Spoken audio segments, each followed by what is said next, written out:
Angela Hammond's story begins not as a mystery, but as a portrait of a young woman full of promise. At 20 years old, she was described by friends and family as warm, radiant, and the kind of person whose presence put others at ease. She grew up in Clinton, Missouri, a small town where life felt safe, predictable, and familiar. By 1991, Angela was engaged to Rob Shafer, a high school athlete with dreams of serving in the military. Their love was young, passionate, and filled with plans for the future. Angela was also 4 months pregnant, excited about motherhood, and imagining the life she and Rob would build together. On the night of April 4th, 1991, Angela spent the evening with friends before stopping at a payphone outside the town square to call Rob. It was just after 11 p.m., and Rob was at home babysitting his younger brother. Their conversation was casual at first, but Angela soon mentioned something unsettling. She said a strange man in a green Ford pickup truck kept circling the lot. She described him as scruffy with glasses, a beard, and overalls. At first it seemed harmless, but Angela's tone shifted as the man parked and began to approach her. Rob listened helplessly as she said the words that still haunt him. "He's coming toward me." Then came a scream, and then silence. Rob rushed from the house, jumped into his car, and sped toward the square. Just as he reached the intersection, a green pickup flew past. Angela was inside, struggling against her abductor. Rob gave chase, determined to save her. But fate intervened.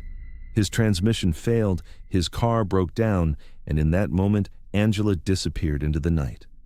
She has never been seen again. The town of Clinton erupted into panic. Within hours, police and volunteers were searching fields, rivers, and back roads. Helicopters circled overhead. Flyers with Angela's face appeared on shop windows. But no matter how hard they searched, there was nothing. No tire marks, no discarded belongings, no trace of her beyond the payphone where she was last seen. For investigators, the one tangible lead was the description of the truck, a green Ford pickup with a fish decal in the back window. Police stopped drivers across Missouri, questioned owners of similar vehicles, and chased down every tip. But in rural towns, green trucks were everywhere. What seemed like a promising lead quickly turned into an endless frustration. At first, suspicion fell on Rob. After all, he was the last person to speak to Angela, the last to see her alive. Some quietly wondered if he had fabricated the story of the truck, but Rob's credibility held. His car showed damage from the failed chase, and he bore fresh injuries.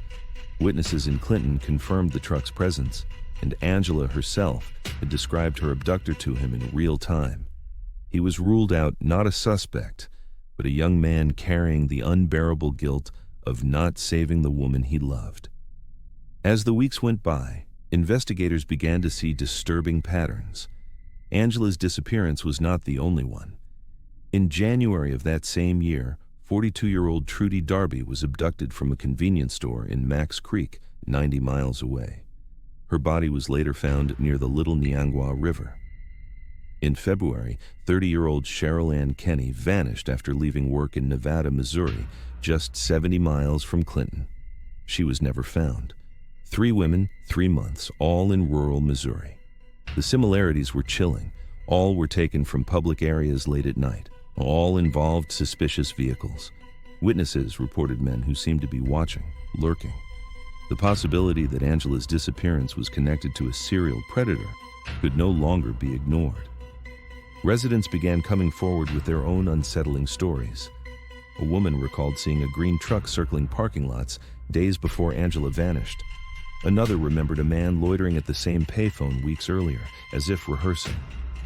A teenage girl revealed that months earlier, a man in a green pickup had tried to lure her into his vehicle, but she managed to get away. Each account painted the same terrifying picture. Someone had been stalking women, waiting for the right moment to strike. For Angela's family, the pain was unrelenting.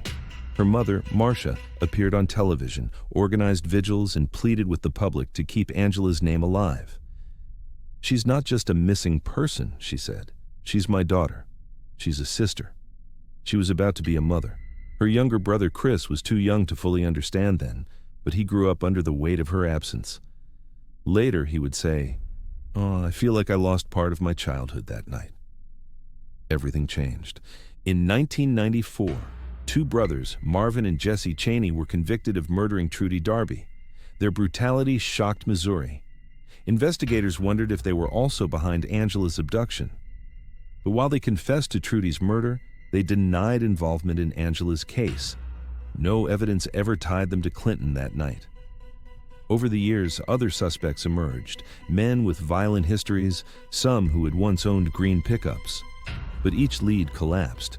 Some suspects died before they could be investigated. Each dead end was another heartbreak for Angela's family. By the 2000s, Angela's case was classified as cold. Advances in DNA and forensic technology offered new hope, but without Angela's remains or a crime scene, there was nothing to test. Detectives revisited witness statements, checked vehicle registrations, and scoured criminal records. Still, the investigation was built on little more than memories and the ghost of that green truck. For Clinton, Angela's disappearance was a wound that never healed. Parents no longer allowed their children to roam freely at night. Women carried pepper spray and avoided being alone in public.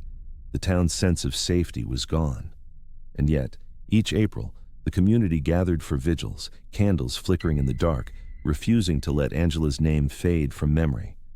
The most enduring image of the case is Rob's desperate chase, headlights catching the green truck, the sound of Angela's scream, the sickening moment his car gave out. She was seconds away from being saved. And then, she was gone. That truck remains the phantom of the case, the strongest lead, and the deepest torment. April 2021 marked 30 years since Angela Hammond disappeared. The community gathered once more at the courthouse square. She would have been 50 years old. Her unborn child, had the pregnancy continued, would have been 29. Those numbers underscored not only what was lost, but what could have been birthdays, graduations, weddings, and a family that never had the chance to exist. Today, Angela's case remains open. The Clinton Police Department and the Missouri State Highway Patrol still encourage tips. Detectives, retired and active, admit it is the one case that continues to haunt them. "You work your career hoping to bring closure," one officer said. "With Angie, we never did. And that keeps me up at night." Angela Hammond was not just a missing woman. She was a daughter, a sister, a friend, a fiancé, and an expectant mother. She was 20 years old, standing at a payphone, when someone stole her from the world.